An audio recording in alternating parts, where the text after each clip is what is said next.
Section 3.4 Functions. In this section we're going to talk about functions. Functions are a very important part of mathematics. Majority of the classes that you take beyond college algebra will involve functions. So it's a good idea to make sure that we understand the concepts of functions and what are some of the things we can do with functions. Okay, to that end, let me give you the definition of a function. But before I do that, let me motivate you with this example. Let's say that I have a collection of numbers. I have some numbers here, -5, 2, -1. Let's take -2. Let's do that. 0. And on this side I have another collection of numbers. I have 0, 4, 25. Okay. And I tell you that the -5 is related to 25. 2 is related to 4, -2 is related to 4, and 0 is related to 0. Now can you tell me how are these numbers related? What are we doing to these numbers here to get these numbers? Okay, obviously you can see that if I take every one of these numbers and square it, I'll get this number. So the relationship is out here as a square relationship. -5 squared is 25, 2 squared is 4, -2 squared is 4, 0 squared is just 0. So that is a relationship. Okay. Let me give you another example. Let's say if I have this, I have -2, 2, 1. Okay, let's just pick a few numbers. And over here I have 3 and 2. I'm saying that this number is related to this is related to this, and this is related to this. Can you tell me the relationship? What am I doing to these numbers here to get these numbers? Okay. What am I doing to -2 to get 3? What am I doing to 2 to get 3, and so on? And the answer to this question is you're taking the absolute value and adding 1. That's what we're doing. Okay, think about it. Absolute value of -2 is 2, and you add 1 to it, so we get 3. Absolute value of 2 is just 2, you add 1 to it, we get 3, and so on. Okay, these are two examples of something called functions, and I'll give you a better definition in a second, but I'm just trying to motivate the discussion here. So what we have done here, and you can think of a function really, a lot of the times I tell students to think of a function as a formula. Because what does a formula do normally? It takes some input and gives you back some output. That's what we're doing. We're taking all of these numbers, okay, and putting into this formula of a square and getting these as my output. So you can think of this as your input and this as your output. Okay. Similarly, we're doing the same thing. We're taking all of these numbers, putting into this formula here to get this. So you can think of this as your input and your output. Okay, so let me go ahead and define a function then. If you understand the idea, then you can think of a function just the same way. By the way, before I go any further, you can see in this example, in both examples for that matter, but particularly in this one, you can see if the input is -2, the output is 3, and if the input is 2, the output is 3. That's okay, there's nothing wrong with that. You can put two different value inputs and you can get the same output. But let me ask you this question. Could I have done this? If my input was 1, could I get an output of 2 and also an output of 3? Can we do that? No. Usually when we talk about formulas, when you plug in one number, you always get one number back. Usually for each input you can usually get one output. So in this case, this would not be a good definition of a function, because for the same input you're getting two different outputs. We always want one output for the same input. Okay, so let me give you a good definition of a function. So we say a function is a rule, and like I said, you can think of it as a formula rule that assigns each element, by element I mean number, these are elements of the set, each element of the set D, the set is called the domain, and I'll explain all of this, to an unique element in the set R, which is called the range. Okay, so here is a definition of a function. This is not the true mathematical definition of a function because that involves the idea of relations, but it's a good enough definition for us to get started. Okay, so a function is a rule, some type of a rule or a formula that assigns each element of the set D, called the domain. A set is just a collection of numbers and each number is called an element. Okay, that assigns each element of the set D, called the domain, to a unique element in the set R, called the range. So let me go back to those two previous examples, and at least one of them. Let's do one of them. I'll do the second one. I had -2, 2, and 1. This was assigned to 3, 3, and 2. So we called this set the domain, okay, and we called this set the range. Okay, and the formula that, or the rule that we are using, which we defined as what? Absolute value plus 1, we wrote it out. But out here I can be a little bit more creative in terms of writing it. I can say that the rule we are using is, since I'm taking all of these numbers, taking the absolute value of that and adding 1, so I'm just going to denote that by absolute value of x plus 1, okay, where x is any one of these numbers on the left here. Okay, I can do it a little bit better. I can even write it this way. I can write f of x is equal to absolute value of x plus 1. Okay, so we say this is, we read this as f of x. That basically tells me that f, my formula or my rule, is made up of the variable x. That's all it does. Okay, so that, and then the D is the domain. We talked about that. And you can think of as the set of all your inputs. I'll define that in a second. And R is the range.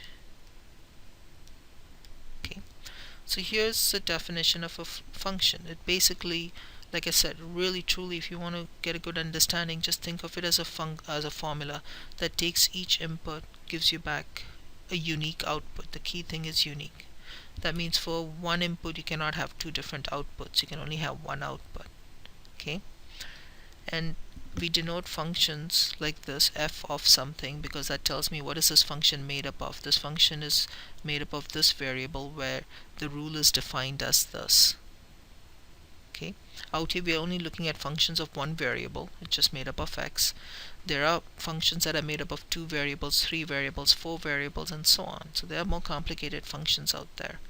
Okay, so let me give you some more examples of functions.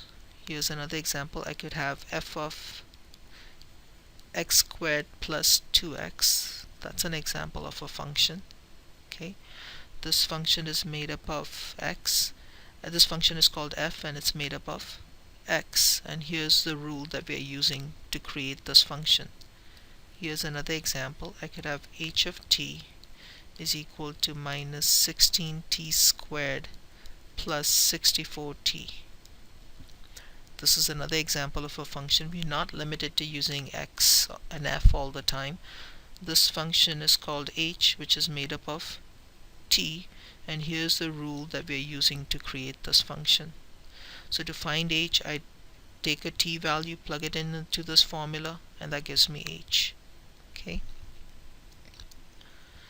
so we can have all different kinds of functions.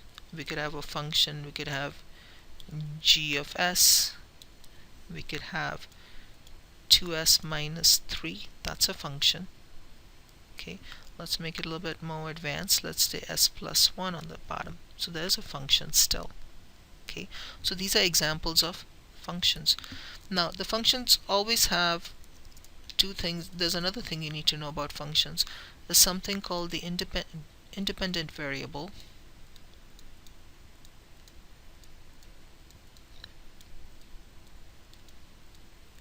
and the dependent variable.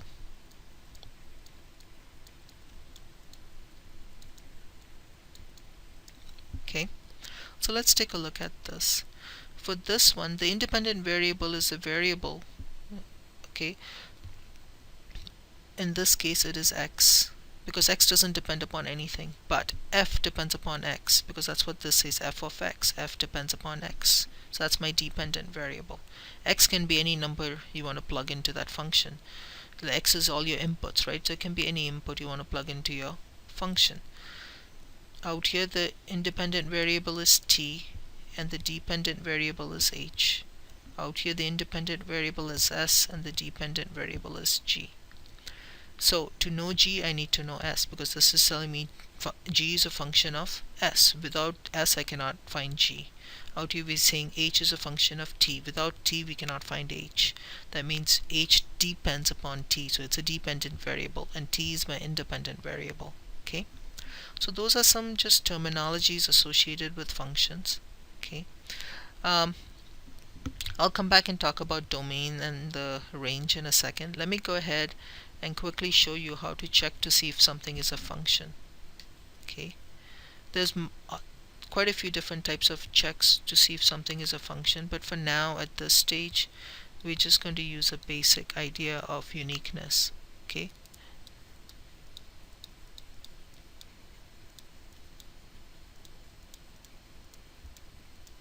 now this is a non-mathematical way to look at it, so you can see, you can think of it as for each input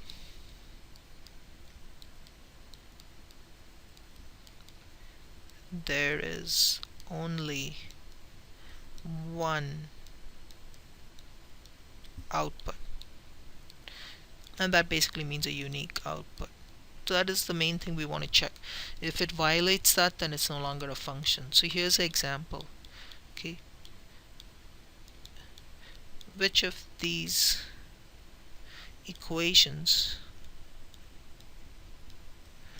are functions? Okay, so we want to check to see which of these equations are functions. So let's start with this one. So let's say if I have y is equal to 2x plus 3.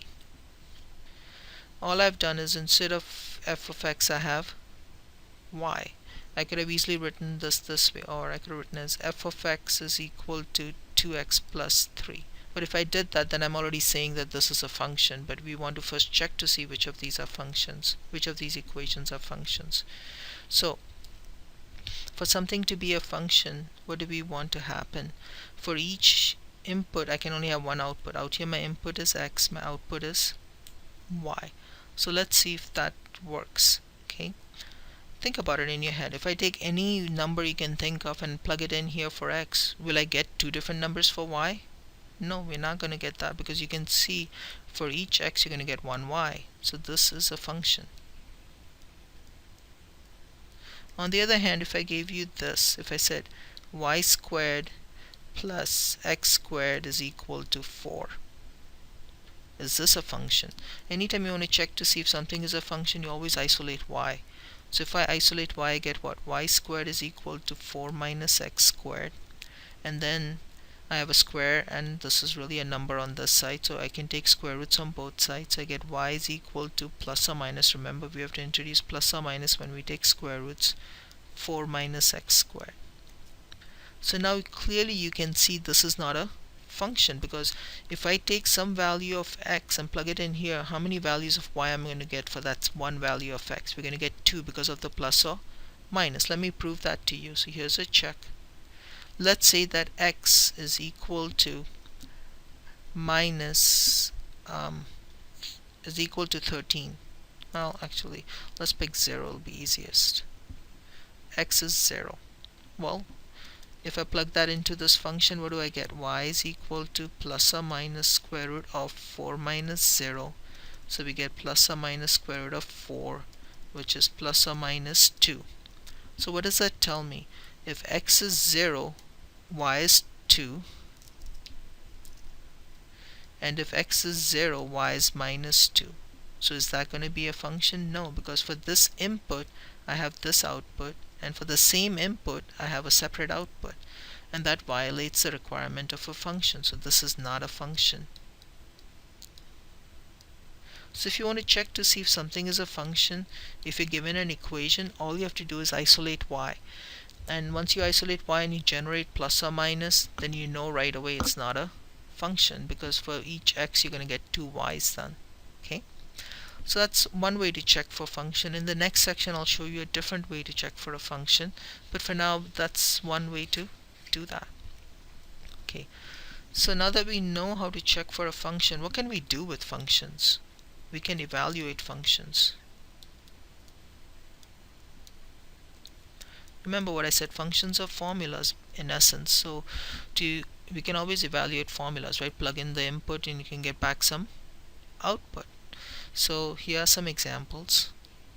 Let's say if I have f of x is equal to x squared minus 2x, okay, and then I want to find f of, they ask me this, what is f of 2, and what is f of minus 2, and what is f of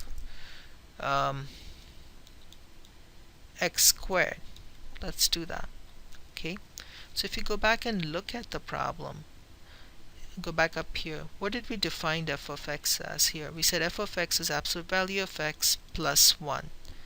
Okay, so what does that mean? This is the formula for this function. Basically it's taking this input, plugging it into this formula and giving you this output. Okay, so my inputs are called x here because it's a f of x, function is of x, so my inputs are called x and my outputs are called f of x. Okay, so x is my input, f of x is my output. So in this case my input is 2, so what is my output? What is f of 2? Basically replace all the x's with 2. So what is f of 2? We get 2 squared minus 2 times 2. So we get 2 squared is 4 minus 4, so we get 0. So if x is 2, f of 2 would be 0. On the other hand, over here we have f of minus 2. Now my input is minus 2. What do we get? We get negative 2 squared minus 2 times negative 2. Make sure you guys put parentheses since x is negative. So we get 4 plus 4, so we get 8. So this time if x is negative 2, f of negative 2 would be 8. So you can think of it this way too. Here's my formula. This is another way a lot of the times they teach students functions. They think of it as a machine. You're going to plug in this value, so you plug in x is equal to 2 into this function and you get back f of 2 is equal to 0. You plug in x is equal to negative 2 into this function, you get back f of negative 2 is equal to 8, and so on. That's what's happening here. Okay, so let's do the last one. Well, the last one is f of x squared. Now my input is x squared. What did we do in the previous two problems? Whatever was here, whatever my input was, we replaced x with that in the function, right? Do the same thing. It looks complicated, but you do the same thing. We get x squared because you take whatever this x is, you replace it with this, and you place this x here with that, so you get minus 2x squared. So using the property of exponents, we get x to the 4th minus 2x squared, and that's it.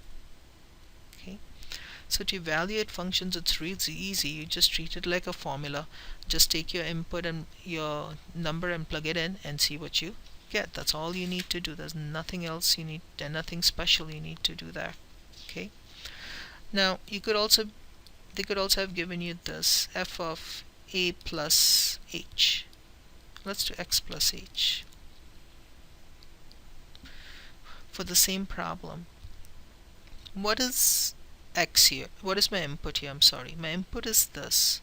For some reason students always think your input is x and you're just tacking on the h at the end. No, your input is always what's inside these parentheses, because that's what you're plugging into the function. Out here the input was 2, out here the input was minus 2, out here the input was x squared, out here the input is x plus h. That means I'm going to replace in my function that's given to me. I'm going to replace all the x's. This x I'm going to replace with x plus h. I'm going to replace this x with x plus h. I'm going to replace this x with x plus h. So let's do that. So I get x plus h squared minus 2 times x plus h. So there's your answer for that. Okay, so the inputs can get complicated, but if you follow the same guidelines, you'll get it all to work out fine. One last example, how about this? What is f of x plus 1 squared? Or x plus 1, sorry. Okay, so let's do that. Now my input is what? Whatever's inside the parentheses. It's x plus 1. I'll make it a minus 1. Okay, so what do I want to do? Replace all the x's with x minus 1 in this function formula definition. So you get x is x minus 1. This x becomes x minus 1 squared. This x becomes x minus 1. I'm putting parentheses because these are two terms here. So now let's expand this. This is a binomial, two things squared, so we had a formula for that. So we get x squared. You multiply the first and the second, so you get 1 times x is x, and you multiply that by negative 2 because there's a negative in the middle, so you get negative 2x. You square the last term, so you get 1 minus 2x plus 2. I'm distributing here. So I end up with x squared minus 4x plus 3. So that is that value of this function, f of x minus 1. Okay, so that's how you evaluate a function. It's just like evaluating polynomials or anything like that. You just replace x, the independent variable. I'm sorry. You replace the independent variable with whatever they've given you. That's all. You replace it on both sides that way. The last thing we want to do in this section is talk about the domain of a function, which is very, very important. So if nothing else from this section, you really should make sure you master this. So what is a domain? Okay. The domain of a function is the collection of all numbers for which the function is defined. So the question is, what do you mean by the function is defined? Basically what that means is the function doesn't break down. It gives you back something. Okay, so it's well defined. So another way to look at is that you can think of the domain as the collection of all inputs for which the function has an output. Okay, so it's only those numbers for which the function is defined. For example, if I have a number for which the function is not defined, then that number is not in the domain. So the domain is only those numbers for which the function is well behaved, it's defined. Or you can think of it as it's only those inputs for which the function produces output. If there's an input that does not result in an output, then that number is not in the domain. Okay, so let's take a look at how to find the domain.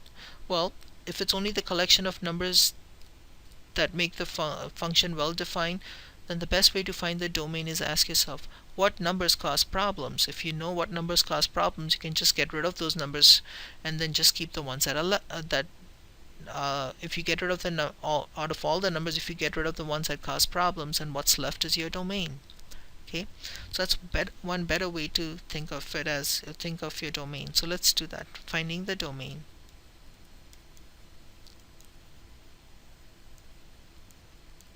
So the first thing you do is you start by the assumption everything works. Assume all numbers work.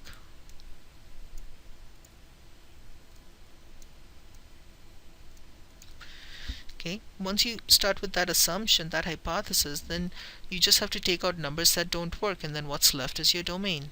So there's only two things you have to worry about in math when you're working in math. One is division by zero, because you cannot divide by zero. So you want to exclude all numbers that result in division by zero. Because if I don't do that, then let's say that there is a number that causes division by zero. So if I use that as my input, then when I plug it into my function and it causes division by zero, that function blows up. It doesn't work because it's undefined. So that is not a good number to have in our domain. So we want to get rid of those numbers from the domain right away. The second thing is, the second time the function breaks up or things go bad in math is when you're trying to take even roots of negative numbers. So we want to exclude all numbers that result in even roots of negative numbers.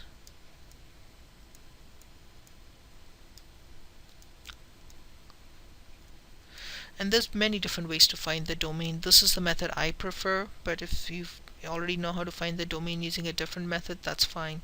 So really, there's only two times in math where you have to worry about things falling apart on you or breaking up on you. One is when you divide by zero, and one is when you take square roots of negative numbers, or fourth root of negative numbers, or sixth root of negative numbers, even roots of negative numbers. So let's take a look at a couple examples on how to find the domain. So let's say find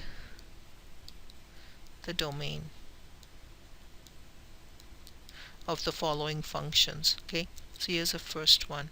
Let's say if you have f of x is equal to 3x squared plus 2x minus 1.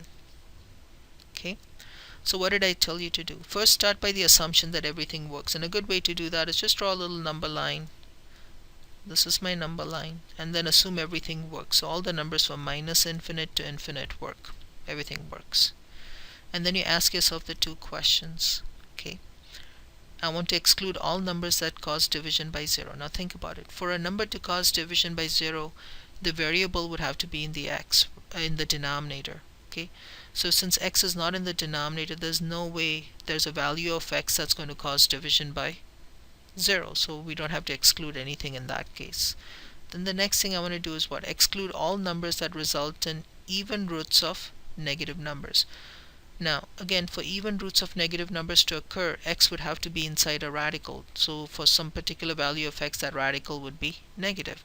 In this case, there's no radicals at all, so there's nothing to exclude. So we don't have to exclude anything. So my domain here is going to be everything starting with minus infinite to infinite, if this is zero.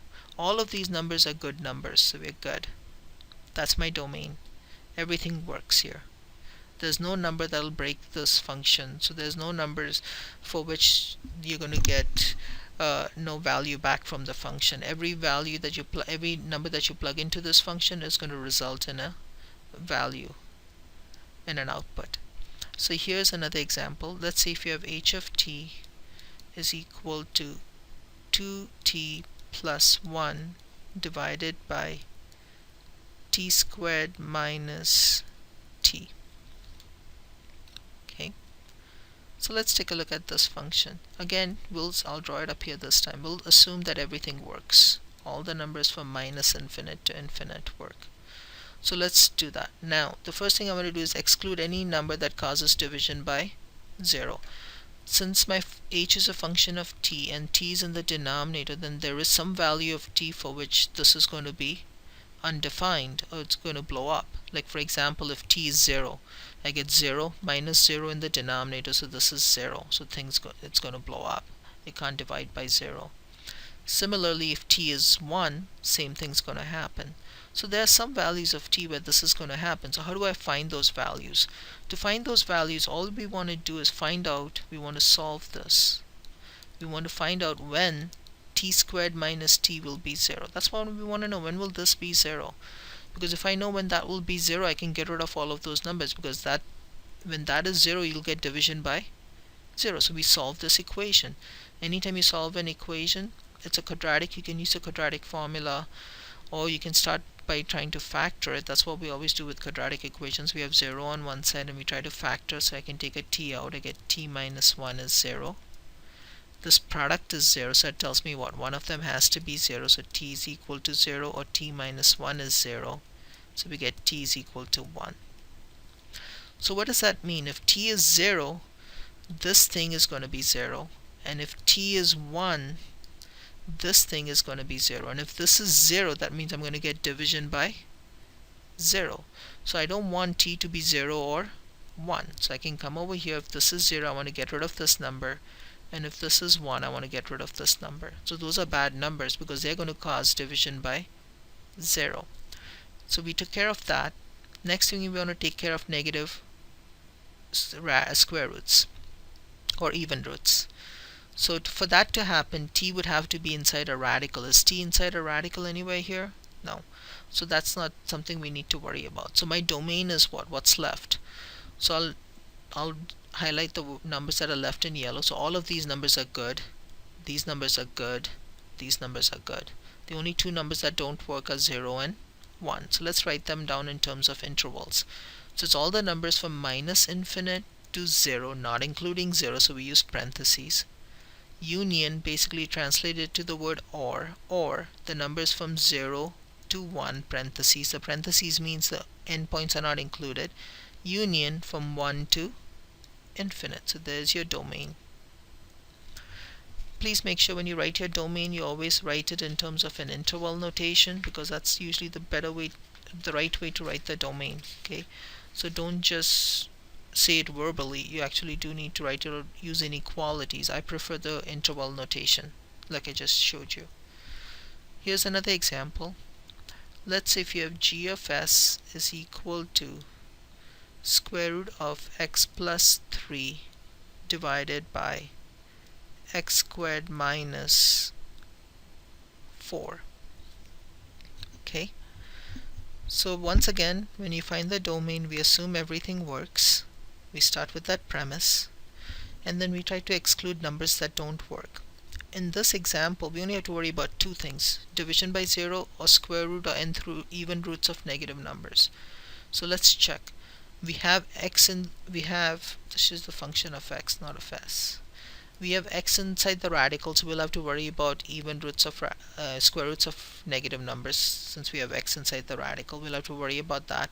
And we have x in the denominator, so we'll also have to worry about division by 0 for some x. So let's tackle each one separately.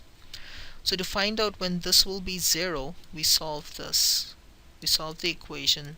When will x squared minus 4 be 0? Because if I know when that is going to be 0, those are the values of x that are going to cause division by 0, and I can eliminate those. You have a square and a number, so we know how to solve that. You move this number over, and then we take square root, so we introduce plus or minus, so we get 2. I need to come up here and exclude 2, negative 2 and 2, because those are the numbers that are going to cause problems. Okay, because if I take x is 2, you get 2 squared, which is 4. 4 minus 4 is 0, so that's a bad number. Now, what else do we want to do? Since x is inside the radical, I want to find out when this radical will be negative, because can I take square root of negative numbers? No, so I want to exclude those. So we want to solve this. We want to find out when x plus 3 will be less than 0. When we say something is less than 0, we are saying what? It is negative. So we solve for x, so we get x is less than negative 3. So what does that mean? If x is any number less than negative 3, then this thing will be less than 0. It will be negative. That means I'm going to end up taking square root of negative numbers. And you can test it in your head. Pick any number less than negative 3. Let's say negative 10. Negative 10 plus 3 is negative 7. So you can clearly see I'll end up with square root of negative 7. Can I take square root of negative 7? No. So I want to exclude all the numbers that are less than negative 3. So here's negative 3. It's strictly less than. Negative 3 is okay, because negative 3 minus 3 is 0. Square root of 0 is 0. So that's fine. It's just the numbers that are less than that we want to exclude. So I'm going to exclude all of these numbers. I'm putting a cross on them because I want to get rid of them. So my domain is everything that's left. So I'll again highlight it with yellow. It's all of these numbers, including negative 3, because negative 3 was okay, all of these numbers, and all of these numbers. So let's write it in terms of an interval. So everything starting with -3 to -2, including -3, so we'll put square brackets, not including 2, union from -2 to 2, not including the endpoints, union from 2 to infinite, because all of these numbers here are okay. So there's my domain here. Okay. So you can see how we find the domain. To find the domain, all we have to do is figure out, are we taking square root of negative numbers? If we are, let's get rid of all of those numbers that cause that. Or are we dividing by 0? If that happens, let's get rid of all of those numbers that cause that. One last example and then we'll move on. Then we're done with this section, I'm sorry. Let's say if you have f of x is equal to square root of 3 minus 2x divided by x squared plus 9. Okay, so once again they want us to find the domain, so let's assume everything works. Okay, and then check for two things. We want to check two things. Okay, we want to check to see if x is in the denominator, because if it is, then there's a possibility of division by 0. And we want to check to see if x is inside a square root or a fourth root or a sixth root, an even root, to see if we get square root of negative numbers or fourth root of negative numbers and so on. So since x is under the radical, we want to solve what? We want to find out when x squared plus 9 is equal to 0. Okay, now let's take a minute and think about this. If you square any number, you get a positive number. If I take a positive number and add 9 to it, I'm going to get another positive number. So that tells me what? Will this ever be 0? No. So there's no solution to this problem. No real solution, I should say. No real solution. And we're talking about real functions here, not complex functions. But there is a complex solution. I could have done this: x squared is equal to minus 9, take square root, so we get x is equal to plus or minus square root of negative 9, which is plus or minus 3i. But this would mean that x is a complex number. We are talking about real functions, not complex functions. X cannot be complex. So that's why we said it has no real solution. So there's no value of x for which you're going to get division by 0. So we are done with that. The next thing we want to do is what? Find out when this will be negative. So we want to know when, we want to solve when 3 minus 2x will be less than 0. Okay, when will that be negative? Because if I know for what x this will be less than 0, then those are the values that are going to result in square root of negative numbers. So I can get rid of all of those values and just keep what's left. So let's solve this. So I'll move the 2x to the opposite side. Or actually I'm going to move the 3 to the opposite side, just so that'll show me something else I need to show you. And then I'm going to divide by negative 2. Anytime you divide an inequality by a negative number or multiply by a negative number, you have to flip the inequality. So we get x is greater than 3 over 2. So what does this mean? Any number bigger than 3 over 2 will make this quantity here less than 0, because that's how we came up with this quantity, by solving this. And if this is less than 0, that means you're going to end up taking square root of negative numbers. So we don't want x to be greater than 3/2. So let's say if this is 3/2, none of these numbers are good. So we can get rid of all of those numbers. So what's left? All of these numbers are left all the way up to 3/2, including 3/2, because this was strictly greater than. 3/2 is okay. So that tells me my domain is everything from minus infinite to 3/2, including 3/2. I'll use a square bracket. So there's my domain for that function. Okay. And again, once you find the domain, please take a few minutes and check your answers. It literally takes a few minutes. Pick a number in the domain and pick a number not in the domain and check to see if it's true. So let's say let's check first for a number not in the domain. I'll pick 5. 5 is not between minus infinite and 3/2. So let's see what happens here. Okay. So I plug in 5 into my function. So I take f of 5 because x is 5, my input. So I get square root of 3 minus 2 times 5 divided by 5 squared plus 9. So I get square root of 3 minus 10 over 5 squared plus 9. So I get square root of minus 7 over 34. That's not a real number because of the negative radical, is it? I can write it as a complex number, but we are working with real functions. So that's not a real number. So you can clearly see 5 does not work. Okay, now let's pick a number in this region that actually does work. The nicest one to pick there is 0, because 0 is in that region, or you can pick minus 1 or whatever you want. I'll pick 0. So what is f of 0? I get square root of 3 minus 2 times 0 over 0 squared plus 9. So I get square root of 3 over 9. And that's a good number. So that tells me that that number works. Okay, so when you're doing these domains, try to exclude things that don't work and then keep things that do work. Please make sure you guys do these problems on domains and also practice how to evaluate functions and so on, because functions are very important to the study of mathematics.